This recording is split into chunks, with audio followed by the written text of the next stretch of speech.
গাছটাকে দেখবেন পরিচ্ছন্ন, গাছটা পরিষ্কার। যে নিজে পরিষ্কার করে সে নিজেও পরিচ্ছন্ন।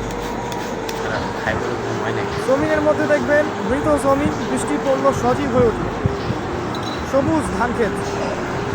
সবুজ ধান ক্ষেত আপনার যৌবন, আস্তে আস্তে ফসল হবে। ফসল হওয়ার টাইমটা হচ্ছে আপনার পৌরত্ব। এরপরে ফসলটা কেটে ফেলা হবে।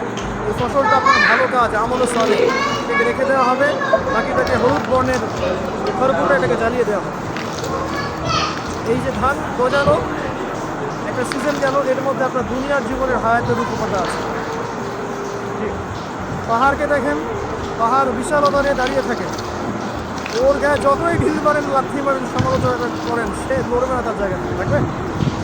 সে ওর জায়গায় স্থির থাকবে, কিন্তু সে শান্ত থাকে, চিল্লাফাল্লা করেন।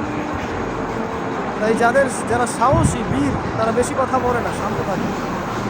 যারা পাহাড়ের মতো দৃঢ় ওরা বেশি কথা বলে না। সাগরকে দেখেন, বিশাল সাগর।